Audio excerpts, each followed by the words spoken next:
বন্ধুরা, সুবচনের সাহিত্য সভায় আপনাদের স্বাগত জানাই। পূর্ববর্তী 2 দিন শুনিয়েছি নবনীতা দেবসেনের একটি অসাধারণ ভ্রমণ কাহিনী, করুণা তোমার কোন পথ দিয়ে, তার 2টি পর্ব। আজকে 3য় পর্ব শোনাচ্ছি। স্বর্গারোহণ পর্ব, প্রথম স্বর্গ। পদ্মাবতীর কাছ থেকে বিদায় নিয়ে সোজা এয়ারপোর্ট। বিকেলের প্লেনে ছুটব হায়দ্রাবাদ। ওখানে গিয়ে ধরতে হবে দিল্লির সান্ধ্য জাহাজ।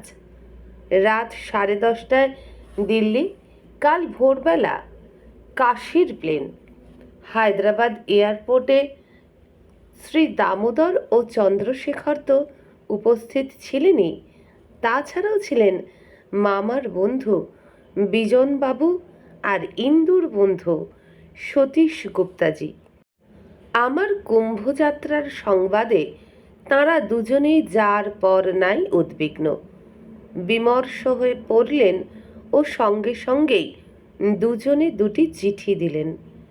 একজন দিলেন এলাহাবাদের মিলিটারি হাসপাতালের সার্জন কর্নেল সিনহাকে, অন্যজন দিলেন বারাণসী অঞ্চলের ডিভিশনাল কমিশনার শ্রী মিত্তালকে। ব্যাস, আর ভাবনা নেই। ওরা বললেন, they will take good care of you. আমি সবিনয়ে চিঠি 2টি নিলুম। হায়দ্রাবাদের টিক্কু 2টি ঠিকানা দিয়েছেন। বেশ সশস্ত্র বোধ হলো নিজেকে। এতগুলি সম্ভাব্য অভিভাবক, এছাড়াও একটা জরুরি চিঠি পেয়েছি পিবিআই এর এক কর্তাব্যক্তির কাছ থেকে। এখন মুশকিল হচ্ছে যোগাযোগটা করব কার সঙ্গে। আমি মোটেই চয়েস থাকা পছন্দ করি না। চয়েস থাকলে ডিসিশন নেবার প্রশ্ন, বাছাবাছির ঝামেলা। তার চেয়ে একটাও না থাকা ঢের ভালো। অতএব সর্বোত্তম পন্থা হবে আমার পক্ষে কারুর সঙ্গেই যোগাযোগ না করা। ওদিকে আসল খবরই মন্দ। দিল্লি থেকে বারাণসী যাবার বুকিং এখনও কনফার্মড হয়নি।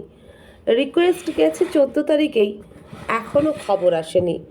তবে সবাই বললেন ভাবনা নেই, ও ঠিক হয়ে যাবে। মস্ত বড় জেট প্লেন, বহু সিট খালি থাকে। ঘণ্টা 3 বাদে উদ্বিগ্ন চিত্তে 1200 মাইল পথ পেরিয়ে দিল্লিতে নামলুম।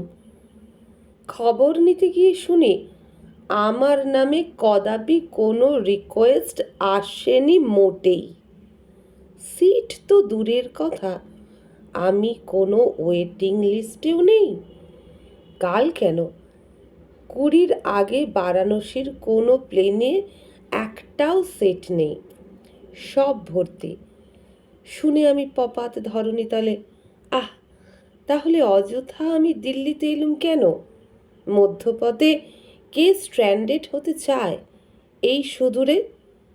এখন দিল্লি থেকে এলাহাবাদ যাই কি উপায়ে? ট্রেন? বেশ, ট্রেনেই যাব। অনেক স্পেশাল ট্রেন দিচ্ছে কুম্ভে শুনেছি, কিন্তু তাতে কি ঠিক সময়ে, অর্থাৎ মৌনী অমাবস্যার লগ্ন থাকতেই পৌঁছতে পারবো?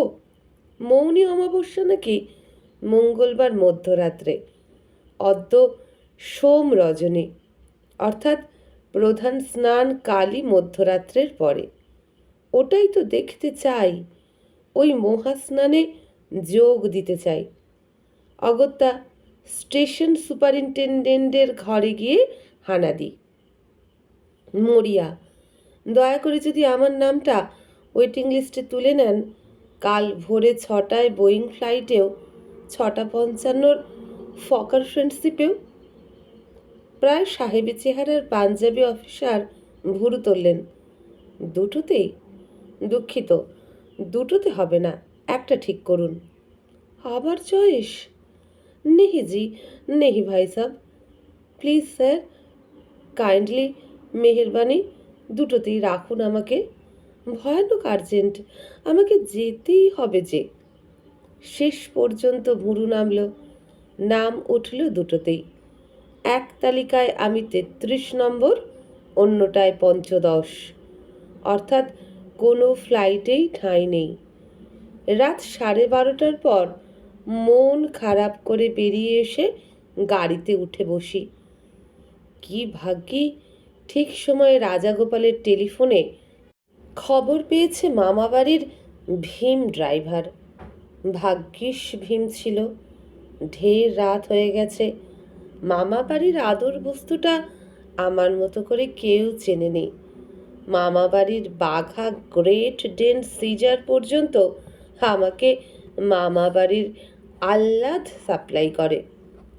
পালামে নেমেই দেখেছিলাম এয়ারপোর্টে শ্রীমতী মায়া রায় এবং শ্রী নীতিশ সেনগুপ্ত প্রতীক্ষায় দাঁড়িয়ে। না, এরা ঠিক আমাকে রিসিভ করতে আসেননি অবশ্য। সিদ্ধার্থ রায়ের প্রত্যুৎগমনে উৎসুক হয়ে এরা এখানে সমাগত হয়েছেন। কলকাতার প্লেনে আসছেন মুখ্যমন্ত্রী, তাই তো? আমার প্লেনে ঠিক সামনের সিটেই শ্রী ভেঙ্গল রাও দিল্লি এলেন বটে। তিনি অন্ধ্রের মুখ্যমন্ত্রী। কাল তবে একটা কিছু মিটিং টিটিং আছে বোধহয় মুখ্যমন্ত্রীদের নিয়ে।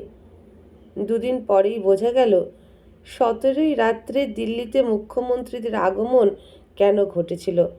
পরদিন 18ই কিসের মিটিং ছিল তাদের। 19এই ঘটল লোকসভা নির্বাচনের ঐতিহাসিক ঘোষণা। নীতিশ আমার প্রেসিডেন্সি কলেজের বন্ধু। হঠাৎ দেখা হতে খুব খুশি হলো। আমারও খুব ভালো লাগলো। সুন্দর রবীন্দ্রসঙ্গীত গাইতে পারত নীতিশ। তার মধ্যে একটি কবি প্রকৃতি লুকিয়ে আছে। একবার লন্ডন থেকে কেমব্রিজে আমাদের বাড়িতে আসতে গিয়ে রাস্তার শোভা নিরীক্ষণ করতে করতে নীতিশ পথ ভুলে সোজা নরিচে চলে গিয়েছিল। সেখান থেকে স্টেশন থেকে কেমব্রিজে ফোন করে বলল, এবার কি হবে? সেই নীতিশ। হায় হায়, তখনই কেন নীতিশকে বললুম না ভিআইপি কোটায় একটা সিট হয়তো বা জোগাড় করে দিত। এখন রাত্রির 12:30, কাকেই বা পাবো, কোথায় বা যাব? কাল প্রথম প্লেন 6টায়, রিপোর্টিং টাইম 5টা। তার আগে কোনো রকমেই দড়ি টানাটানি করা যাবে না। মহামান্য দড়িরা সবাই নিদ্রামগ্ন থাকবেন যে। দিল্লিতে বহুদিন বাস করেছি, একদম চেনাশোনা নেই তা নয়, কিন্তু সময়টা যে বড়ই বেয়ারা। কি করি? হঠাৎ মনে পড়ল সুনীলদার কথা। অমনি গাড়িটা নিয়ে সোজা উপস্থিত হলুম আমার দাদা ভাইয়ের বন্ধু সুনীল ভট্টাচার্যের বাড়িতে। ঘুমন্ত পাড়া, নিস্তব্ধ ঘুমন্ত বাড়ি। ভীম আর আমি বেপরোয়া পাঁচিল ডিঙিয়ে ভিতরে ঢুকে খুব সে পুলিশি হামলা জুড়ে দিলুম। আমি সদরে, ভীম খিড়কির চার্জে। বৌদি ঘুম থেকে উঠে ভয়টয় পেয়ে 1 ইঞ্চি দৌড় খুললেন। আমাকে দেখে তার চক্ষু স্থির। এই না হলে ননদিনী রায়বাঘিনী মাঝ রাত্রিরে উৎপাত করে ভালোবাসা আদায়। কি উপদ্রব! কিন্তু এসা বৌদি অন্য জাতের বৌদি। অম্লান বদনে উঠে এসে আড্ডা জমালেন। কিছু তো বললেনই না, উল্টে সংক্রান্তি উপলক্ষে 1 জামবাটি নলেন গুড়ের পায়েস জোর করে খাওয়ালেন। সুনীলদার বন্ধু নটরাজন আছেন পালামের রিজার্ভেশনে, তাই কাল সুনীলদাকে ধরে নিয়ে যাব 5টার সময়। আমার দৃঢ় বিশ্বাস আমাদের সুনীলদা সর্বশক্তিমান। আড্ডা মেরে 1:30 নাগাদ ফিরলুম। তারপর অ্যালার্ম লাগিয়ে ঘুম। ভোর রাত্রে উঠে তল্পি তল্পা গুটিয়ে দে দৌড় সুনীলদার বাড়িতে গিয়ে। হায় রে, আবারও সেই দুর্ধর্ষ কাণ্ড। সুনীলদার ঘুম আর ভাঙে না। ধাপ্পড় ধাঁই করে ধাক্কিয়ে দরজা তো খোলানো হলো। লজ্জিত ঘুমন্ত সুনীলদাকে কোনো রকমে গ্রেপ্তার করে গাড়িতে পুরে নিয়ে ছুট ছুট ছুট পালাম। 5:30 বেজে গেছে। না, 6টার বোয়িংয়ে আর হলো না। কেবল খাজুরাহোমুখী শিল্পকাতর মার্কিনী ভ্রমণার্থীতেই তিনি পরিপূর্ণ। তাছাড়া বাকি সবকটা সিটও ভরা। 33 জনের ওয়েটিং লিস্টের একজনেরও ঠাঁই হবে না। এইবার বারাণসীর ফকার ফ্রেন্ডশিপের দিকে ভিড়ি। না, ওতেও হবে না। ভদ্রলোক অনায়াসে মাথাটি নেড়ে চলে গেলেন। তার চেয়ে বরং লখনৌ যান বলে। সত্যি এদের আচরণ দেখে মনে হয় যন্ত্রমানব দিয়ে কাজ চালানোয় বরং আরেকটু দয়া মায়া থাকার চান্স আছে। অনেকক্ষণ ধরে কাতর অনুনয় বিনয় করে ব্যর্থ হয়ে শান্ত মানুষ সুনীলদা এবার চটে উঠে বললেন, তাহলে তো আমার বন্ধু নটরাজনকে বলতে হয়। অমনি আমার ষষ্ঠ ইন্দ্রিয় দিয়ে বুঝতে পারলুম নিঃশব্দে কোথায় কি একটা অঘটন ঘটে গেল। কেসটি পুরোপুরি ফেঁসে গেল। নটরাজনের নামে কর্তব্যরত অফিসারের নির্বাক মুখে যে সূক্ষ্ম ভাবের উন্মেষ হলো, তাতে দর্শকের হৃদয়ে আর যাই হোক ভরসা জন্মায় না। শান্ত কণ্ঠে তিনি বললেন, বেশ তো, তবে যান মিস্টার নটরাজনের কাছে। তাঁর ডিউটি 10:30টায়, এখন ভোর 5:30। আমার প্লেন 6:55-তে। এটি ছাড়া আর প্লেন নেই কালকের আগে। আমি হঠাৎ মরিয়া হয়ে বলে উঠলুম, মশাই, নটরাজন জাহান্নামে যান, তাকে আমি চিনি না। এখানে আপনিই সর্বে সর্বা। আপনিই আমার হুজুর, মা বাপ, উদ্ধারকর্তা, সেভিয়ার। দয়া করে আমাকে রক্ষা করুন। সিটটা দিয়ে দিন ভাই, পুণ্য করতে কুম্ভে যাচ্ছি। আজকের ফ্লাইট মিস করলেই 144 বছরের মতো ফ্লাইট মিস হয়ে যাবে, কিন্তু তখন দায়ী হবেন আপনি। গোয়িং অ্যালন টু কুম্ভ? এক মুহূর্ত স্থির চোখে তাকালেন। একা নয়তো কি, পাপ পুণ্য কি দল বেঁধে ভাগাভাগি হয়? এই দেখুন আমার টিকিট। আমি সেই তিরুপতি থেকে এখানে ছুটে এসেছি। কী জন্যে? কেবল এই আজ এলাহাবাদে যাব বলে। আপনি একটু ইচ্ছে করলেই হয়ে যাবে। ভিআইপি সিট অনেক কিছু ফাঁক ফোকর থাকে, আমি জানি। আপনার হাতেই সব। ভদ্রলোক উত্তর না দিয়ে কী সব লিখতে লাগলেন অন্য মনে। আমার কথাটা যে অভ্রান্ত তার প্রমাণস্বরূপ মিনিট 5-এর মধ্যেই আমার সিট জুটে গেল, সেই সঙ্গে আরও 3 জন যাত্রীর। আমি আহ্লাদে আত্মহারা হয়ে পড়লুম এবং ধন্যবাদ দিতে গিয়ে ভদ্রলোকের নিরপরাধ হাত দুখানা বোধহয় মুচড়ে ভেঙেই ফেললুম। জন্মের শোধ, পরোপকারের মাসুল। আমাদের যে 4 জনের সিট মিলল, তার মধ্যেই 2 জনকে মনে হলো ব্যবসাদার, আর একটি খুব শীর্ণ জরাজীর্ণ মানুষ ছিলেন। তার মাথা ঢেকে হলদে রঙের বাঁদুরে টুপি, তারই ফাঁকে ফাঁকে খোঁচা খোঁচা সাদা দাড়ি, গোঁফ কদিন কামানো হয়নি। বাইফোকাল সোনালি ফ্রেমের চশমার পিছনে শান্ত ঘোলাটে চোখ।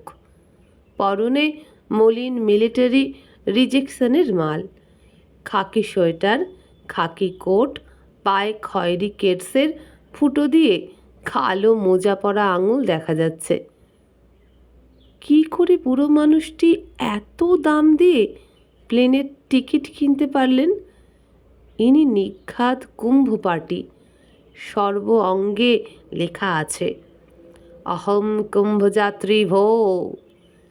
এই প্লেনটা লখনৌ হয়ে কাশি ঘুরে একদম কলকাতা পর্যন্ত যাচ্ছে। ইনি কাশি, সন্দেহ নেই। হয়তো পুত্র এয়ারলাইন্সে কাজ করে। এয়ারলাইন্সেও কি পাস পায় কি জানি। সুনীলদা এবার হাস্যবদনে আমাকে নিয়ে চা কফি অভিমুখে ধাবিত হলেন। গাড়িতে বসে বসেই জুতো মোজাটা কোনো রকমে পায়ে গলিয়েছেন, কিন্তু গাড়িতে বসে তো চাটি গলায় ঢালেননি। গলা শুকিয়ে সাহারা। প্লেনে চড়ে বসে বলি, জয় বাবা বিশ্বনাথ, কুম্ভে পৌঁছে দিও ঠাকুর। তিরুপতিনাথ তো দিল্লি আনলেন, আর দিল্লিপতি সরকার তাঁর কৃপায় কাশী অবধি যাচ্ছি। এবারে কিন্তু বাবা বিশ্বনাথ রিলে রেসে তোমার টার্ন, এবার তোমার করুণা, আমি তো ব্যাটন মাত্র। রিলে রেসে তোমাদেরই তো রিলে খেলা। তারপর ব্রিফকেস থেকে পোস্ট কার্ড বের করে মাকে চিঠি লিখে, কুম্ভ মেলাতে যাচ্ছি মা, লক্ষ্মীটি রাগ করো না, একটুও ভয় পেও না, সঙ্গী বহু জুটেছে। কথাটা মিথ্যে নয়, সঙ্গী 1 কোটি। কাশীতে যখন পৌঁছচ্ছি আর ভাবনা নেই, ওখান থেকে বাসে, ট্রেনে, ট্যাক্সিতে যে করেই হোক ঠিক কুম্ভে পৌঁছে যাব। মৌনী অমাবস্যার স্নানের লগ্নে। লেখা শেষ করে সুন্দরী আকাশ দেবীকে ডেকে বলি, ভাই তুমি তো কলকাতায় যাচ্ছ, আমার চিঠিটা দমদমে নেমে ডাকে ফেলে দেবে। আকাশ দেবী বরদা হলেন, তথাস্তু, কিন্তু তুমি কলকাতায় না গিয়ে কোথায় যাবে? আমাকে বোধহয় দেখলেই কলকাতা পার্টি বলে চেনা যায়, মার্কা মারা বঙ্গবালা। আমি আমি তো কুম্ভে যাচ্ছি। কুম্ভে? হঠাৎ ট্যুরিস্ট হয়ে নাকি স্নানে? বা রে বা, কুম্ভে যাব, স্নান করব না তাই হয়? স্নান করতেই যাচ্ছি। এবার মেয়েটি এক গাল হেসে বলল, সত্যি? কি আশ্চর্য, আমি তো ভাবতেই পারিনি। আচ্ছা, আমার একটা রিকোয়েস্ট রাখবে? কি বলো, পারলে নিশ্চয়ই রাখবো। আমার নামে কুম্ভে একটা পুজো দেবে। এবারে আমারই আশ্চর্য হওয়ার পালা। কি আশ্চর্য, আমি তো ভাবতেই পারিনি এই দিব্যি পাক্কা মেম সাহেবটি পুজো দিতে চায়। নিশ্চয়ই দেব। তোমার নাম কি? গুরদীপ কাউর। দেখতে এবং শুনতে পুরোপুরি ফিরিঙ্গি গুরদীপ ছুটে চলে গিয়ে কোত্থেকে একটা 5 টাকার নোট নিয়ে ফিরে এলো। সেটা আমার মুঠোয় গুঁজে দিয়ে বললেন, how lucky you are, I wish I could go with you. আমি তো ওদিকে ভাবছি গুরদীপ নিজেই কত ভাগ্যবতী, কত অনায়াসেই অজানা অচেনা একজনের হাতে সে টাকা গুঁজে দেয় পরমাত্মীয়ের কাজটা সেরে দেবার জন্য। আমি তার মঙ্গল কামনা করে পুজো দেবার কে? তাছাড়া আসল কথা, তীর্থে তীর্থে পুজো কেমন করে দিতে হয় তা আমি জানি না। দিব্যি ইংরেজি করে গুরদীপ বলে দিলে, will you give a Puja for me? আমিও স্মার্টলি বললুম, শিওর, হোয়াই নট। অথচ জীবনে নিজের স্বামী সন্তানের জন্যও কখনো পুজো দিইনি আমি। রিফ্লেক্স অ্যাকশানে টাকাটা ইতিমধ্যে ব্যাগে পুরে ফেলেছি। ঠিক আছে, থাকুক, আরও তো কত লোক থাকবে, কেউ না কেউ জানবে। পান্ডা টান্ডা তো আছেই। অতএব মায়ের চিঠি নিয়ে গেল গুরদীপ, টাকা নিলাম আমি। আজ 18।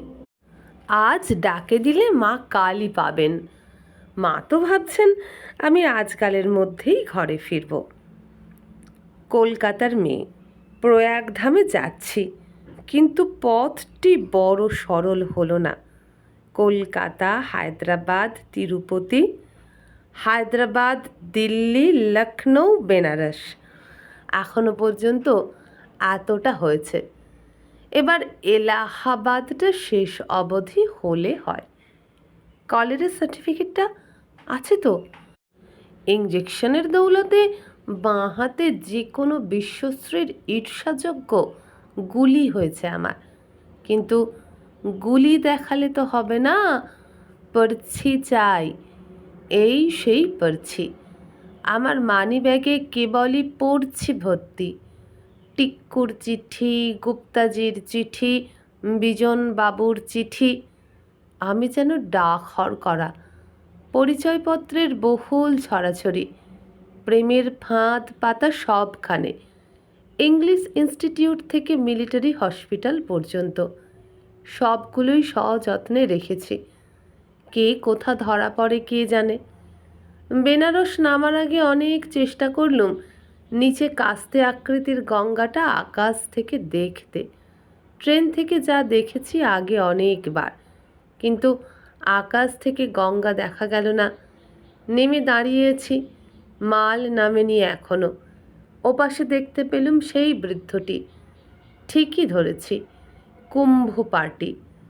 এমন সময় দেখি এক সর্দারজির সামনে লাইন বেঁধে লোকেরা কি যে কুপন কিনছে। কিসের কুপন? কুম্ভে যাবার কিছু নয় তো? না, সিটি অফিসে যাওয়ার বাসের টিকিট, 5 টাকা। কুম্ভের সব কানেকশন, বাস, ট্রেন, ট্যাক্সি, সব কিছু খবর ওখানেই পাবেন। হিন্দিতে আমি এইবারে ওই অন্যমনস্ক বৃদ্ধকে প্রশ্ন করি, আপনি কি বাসে করে শহরে যাবেন? তিনি বললেন, হ্যাঁ। তাহলে কি আপনার টিকিটটাও কেটে দেব? উদাসভাবে বৃদ্ধ বললেন, দিজিয়ে। শুক্রিয়া। টিকিট কিনে এনে তার কাছে 5 টাকা চাইব কিনা বুঝতে পারলুম না। চাইতে হলো না, উনি নিজেই 5টা টাকা এগিয়ে দিলেন। আমি তখন ওর মালের রসিদটা চাইলুম। মাল নামলে খালাস করে দেব। উনি নীরবে রসিদটা বাড়িয়ে দেন, মিষ্টি হাসি সমেত। মাল এলে দেখি ওরটা বেডিং, একটা ছোট কিট ব্যাগ, সেটা মিলিটারি কিট ব্যাগ, ওর হাতেই ছিল। ওর মাল আমার মাল দুটোই টেনে হিঁচড়ে আমি বাসার ভেতরে তুললুম। কিন্তু উনি হাঁ করে মুঝে দিজিয়ে করে এসেছিলেন। তারপর দুজনে উঠে বসলুম বাসে, গল্প শুরু করলুম। বাবুজি কি কুম্ভে যাচ্ছেন? জি হ্যাঁ।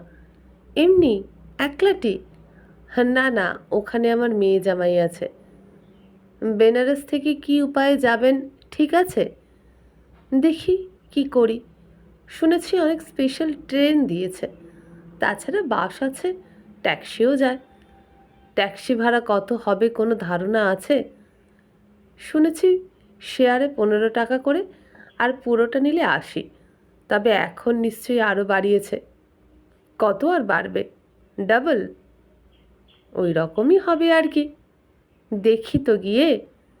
হঠাৎ পথে একটি বিরাট সাদা বাংলো পড়ল, মস্ত হাতাওয়ালা বাড়ি। গেটের থামে বড় বড় অক্ষরের নাম লেখা, divisional commissioner Shri JP. Mittal. আরে আরে, এর সঙ্গেই তো আমার দেখা করবার কথা বেনারসে। কি কাণ্ড! গাড়ি থামিয়ে নেমে যান। না, আগে ফোন করে দেখি। আমার বন্ধু তো নন, বন্ধুর বন্ধু। উনি সব ব্যবস্থা করে দিতে পারেন কুম্ভে যাবার। বাহ, তবে তো আর ভাবনা নেই। না, তা নেই। তা আমি যেভাবেই যাই না কেন, বাবুজি আপনাকে আমি সঙ্গে করে কুম্ভে নিয়ে যাবই। আপ কুছ ফিকর মত কিজিয়ে। বৃদ্ধ এক গাল হাসলেন। বেনারসে পৌঁছে ফোন করে শুনি শ্রী মিত্তাল হঠাৎ মোগলসরাই চলে গেছেন। পরে বুঝেছি কেন গিয়েছিলেন। সেই 18ই মোগলসরাইতে কুম্ভগামী এক ট্রেনের নিদারুণ দুর্ঘটনা ঘটে। সে কথা আমি পরে শুনেছি। ফিরতি পথে যিনি মিত্তালের হয়ে ফোন ধরেছিলেন তাকেই আমার প্রয়োজনটি জানালাম সতীশ গুপ্তার রেফারেন্স দিয়ে। আমি কুম্ভে যাবার ব্যবস্থা চাই। তিনি বললেন, আপনি টিওর কাছে চলে যান, আমি তাকে ফোন করে দিচ্ছি, তিনি সব বন্দোবস্ত করে দেবেন। এই রে, টিও আবার কি? ওটি মানে তো অপারেশন থিয়েটার। টিও টিও মানে কি? Theatrical operation? বিনীত প্রশ্ন করে। টিও কাকে বলে? Tourist officer. কি আশ্চর্য, তাও জানেন না? আপনার সঙ্গে কে আছেন? তাদের কাউকে দিন, আমি বুঝিয়ে দিচ্ছি। আর কেউ নেই তো? হ্যাঁ, কেউ নেই, একা। কি মুশকিল! আপনি এক্ষুনি চলে যান টিও মিস্টার চক্রবর্তীর কাছে, ট্যুরিস্ট ব্যুরোতে। আমি ফোন করে দিচ্ছি। আপনার নাম? বললুম। তাঁর নামটা আর জানা হলো না আমার।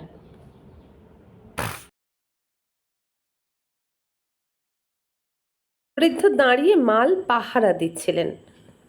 রিকশাওয়ালারা ছেঁকে ধরেছে।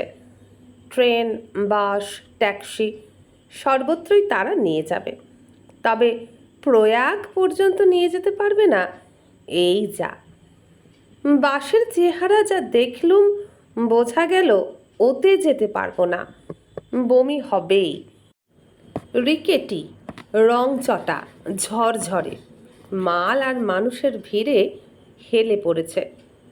বৃদ্ধ আমার সঙ্গে একমত হলেন, বললেন, তবে ট্রেনেই যাওয়া যাক। ট্রেন? রিকশাওয়ালাদের সমবেত বিদ্রূপ হাস্য শোনা গেল। ট্রেনে উঠতে পারলে তো ট্যাক্সি লিজিয়ে, ট্যাক্সি। তৎক্ষণাৎ জাদু বলে কোথা থেকে এক ট্যাক্সি এসে ঢুকলো বাস স্ট্যান্ডের কম্পাউন্ডে। হাঁ হাঁ করে ছুটল রিক্সাওয়ালা। কুম্ভ, 300 রুপাইয়া।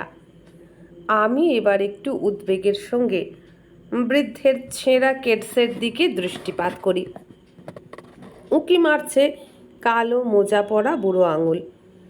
তারপর আমতা আমতা করে বলি, বাবুজি, আমরা একটুখানি অপেক্ষা করি। আমি ডাবল ভাড়া অর্থাৎ 160 অবধি রাজি, কিন্তু 300 ঠিক পারবো না। আরও কয়েকজন সঙ্গী পেলে বরং শেয়ার করে যাব। আপনি কি বলেন? রিক্সাওয়ালারাই জবাব দেয়, ট্যাক্সি মিলেগা তব তো চাহিয়েগা, ট্যাক্সি মিলতা হি নেই। কি মুশকিল! এই বৃদ্ধের কাছে তো টাকা চাইবার প্রশ্ন নেই, অথচ 300 দিলে ফেরার পথে টাকা কম পড়বে। ফেরার টিকিট তো কাটা হয়নি। এমন সময় কানের কাছে একটি খাস বিলেতি গলার মৃদু ইংরেজি শুনতে পেলুম। আর ভিড় বাড়িয়ে কাজ নেই, আমার মনে হয় এইটিই নিয়ে নেওয়া উচিত। হ্যাঁ, তিনি, সেই ফুটো কেটস ম্যাংকি ক্যাপ, মুখে মিষ্টি হাসি। বৃদ্ধস্য বাক্যং শ্রুতা, আমি তো বাক্যহারা ভবম। ইনি ইংরাজি জানেন না ভেবে কত কষ্টে ভদ্রস্থ হিন্দিতে বাতচিত চালাচ্ছে এতক্ষণ। টাকার জন্যে ভাববেন না, ঈশ্বর আমাকে অনেক দিয়েছেন। আপনি ওই 80 টাকায় দিন, বাকিটা আমার। যদি এখন পুষ্পক রথ নিয়ে অপ্সরাকুল আমার সামনে আবির্ভূতা হতেন, তাহলেও এত আশ্চর্য হতুম না। এই খোঁচাদারি তাহলে কেবলই কৃপণতা, কিন্তু কার্পণ্যের লক্ষণ তো এই প্রস্তাবে নেই। তবে পরে বুঝেছি, উনি অন্য জগতের বাসিন্দা, সন্ত প্রকৃতির মানুষ। আপন বহিরঙ্গের প্রতি তাঁর মমতা নেই, বরং নির্মমতা আছে। 80 থেকে দরাদরি করে 100 পর্যন্ত নামলেন। তারপরেই ডিল ক্লোজ করে দিলেন। আমাকে কিছুতেই আধা আধি দিতে দিলেন না। বারবার বললেন, বেটি, তুমি তো আমার কন্যার বয়সী, তোমার কাছে আমার কিছুই নেওয়া উচিত না। তবে পুণ্যক্ষেত্রে সর্বদা কিছুটা নিজে খরচ করা নিয়ম, তাতে তোমার তৃপ্তি হবে। কিন্তু 1/3 বেশি আমি কিছুতেই নেব না।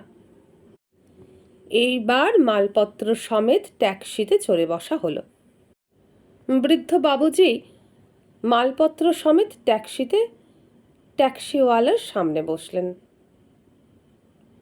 তার পিছনে বসতে নাকি অসুবিধা হয়। আমি পুরো গাড়ি দখল করে হাত পা ছড়িয়ে বসে নির্দেশ দিই, টুরিস্ট অফিস, টিওর কাছে।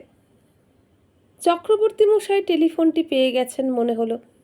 তাছাড়া একটি দৈনিক পত্রিকার কল্যাণে আমার কিছু খুচরো লেখাও তার নজরে পড়েছে। ভদ্রলোক সত্যিই অতি ভদ্র এবং যথেষ্ট কর্মকুশলী। হাসি মুখে 100 লোকের অন্যায় ন্যায় 100 খানা আবদার শুনছেন, মাথা ঠান্ডা রেখে একা সামাল দিচ্ছেন। এই আসছেন ট্যুরিস্ট মেম, উস্কো খুস্কো চুল, পরনে হাফ প্যান্ট আর 3টে camera. Hello madam, I was just thinking of you. এই আসছেন তীর্থযাত্রী বাবু, সঙ্গে আধ ডজন কোটের কাপড় পরা আলোয়ান জড়ানো ন্যাড়া মাথা বৃদ্ধা। এই যে দত্তমশাই, সব কিছু ব্যবস্থা হয়ে গেছে, শুনুন। আমাকেও উনি পরমাত্মীয়ের মতো যত্ন করে ব্যবস্থাপত্র লিখে দিলেন। একটা নয়, 3টে। PBI এর চতুর্বেদীর কাছে, কুম্ভের ট্যুরিস্ট অফিসের শ্রী DK বর্মন এবং তার সহকারী শ্রী করমপাল সিংয়ের কাছেও। বললেন, কিছু ভাবনা নেই, এক জায়গায় না হয় আর এক জায়গায় হবে। এরা 3জনেই খুব দক্ষ লোক, সাহায্যে পটু, যাবতীয় সুব্যবস্থা হয়ে যাবে। আপনি একা মানুষ, শোবার প্রবলেম হবে না। প্রেসের ওখানে সবসময় একটা লোকের ব্যবস্থা থাকে। নিজের কোনো স্পেশাল ঝামেলা যদি না থাকে, they will take good care of you. Tourist ব্যুরোর ওখানে পাকা বাথরুম, পাকা ঘর টর আছে, ঠিক গভর্নরের ক্যাম্পের পাশেই। প্রেসও ওই একই জায়গায়। চমৎকার কটেজ আছে সব, বসার ঘরে টিভি আছে, সোফা কৌচ আছে। ঘর না পেলেও ভাবনা নেই, কম্বল মুড়ি দিয়ে কৌচে লম্বা হয়ে পড়বেন। পরশু রাতেই তো আমি ওখানে ছিলাম, ওইভাবে শুয়েছি, তোফা আরামে। ট্যাক্সিওয়ালাকে ডেকে বললেন, এই যে লাল্লন সিং, এই মেম সাহেবকে খুব যত্ন করে নিয়ে যাবে। ঝুঁসির দিকে নয়, একে নৈনির কাছে নামাবে। সেখান থেকে গঙ্গাদ্বীপে ট্যুরিস্ট ব্যুরোতে যেতে খুব অল্পই হাঁটতে হবে, 2 কিলোমিটার মতন। কিন্তু মালপত্র তো উনি বইতে পারবেন না, একটা ব্যবস্থা করে দিও। কিন্তু আমার ললাটের লিখনি আলাদা। লাল্লন সিং পকেট থেকে ভাঁজ করা সেদিনের হিন্দি খবরের কাগজটি বের করে তক্ষুনি দেখিয়ে দিলে।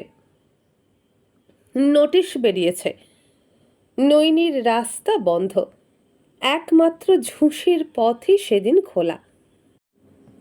আব ক্যা করেঙ্গে? দেখে শুনে চক্রবর্তী সাহেবের মুখের অলিম্পিক শিখার মতো অনির্বাণ হাসিটিও দপ করে নিভে গেল। তাহলে মালের কি হবে? হাঁটলেন না হয়, কিন্তু মাল অতটা পথ ঝুঁসি থেকে, মানে। আচ্ছা লাল্লন সিং, খবরদার, তুমি ওকে মাল শুদ্ধ একলা একলা ছেড়ে দিও না। অনেক টাকা নিচ্ছ মনে রেখো, আমি কিন্তু পরে খোঁজ নেব তুমি কি ব্যবস্থা করেছিলে।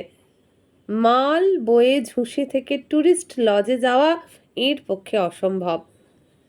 লাল্লন সিং হেসে এক সেলাম ঠুকে দেয়। अरे साहब, लल्लन को तो आप जानते हैं, कुछ फिक्र मत कीजिए, सब ठीक हो जाएगा। कुली नहीं मिलेगा तो लल्लन है। চক্রবর্তী ঝুঁকে হাত বাড়ান। ঠিক তো? টেবিলের ওপরে লল্লন হাত মেলায়।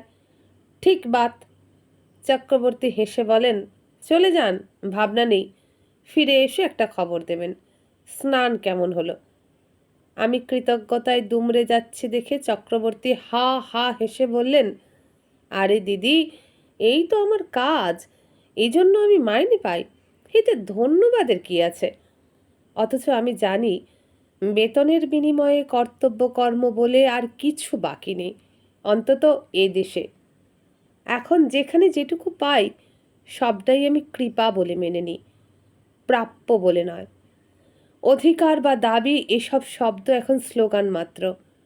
প্রাত্যহিক জীবনে আছে কেবল আসি চাই মাইনে পাই, কাজ চাইলে ওপর টাইম চাই। এই তো আমাদের কাজের ধারা। আমি জীবনের সব পাওয়াটাকেই ইদানিং ধরে নিই উপরি পাওনা, ওপর টাইম, রাইট নয়, সবই প্রিভিলেজ। বন্ধুরা, এখানেই শেষ হয়ে গেল নবনীতা দেবসেনের লেখা অসাধারণ এই ভ্রমণ কাহিনী করুণা তোমার কোন পথ দিয়ে, তার 3য় পর্ব। বাকি পর্বগুলি পেয়ে যাবেন এই চ্যানেলের প্লেলিস্টে গিয়ে করুণা তোমার কোন পথ দিয়ে সেই সেকশনে ক্লিক করলে। তাহলে যদি ভালো লাগে সমস্ত পর্বগুলো শুনুন এবং আগামী দিনেও শুনতে থাকুন। যদি ভালো লাগে একটা লাইক করবেন, বন্ধুদের সঙ্গে ভিডিওটি বেশি বেশি করে শেয়ার করবেন, আর আমার চ্যানেলে এখনও সাবস্ক্রাইব করে না থাকলে সাবস্ক্রাইব করে আমার মনোবল বাড়াবেন। আজকের মতো বিদায় নিলাম। নমস্কার।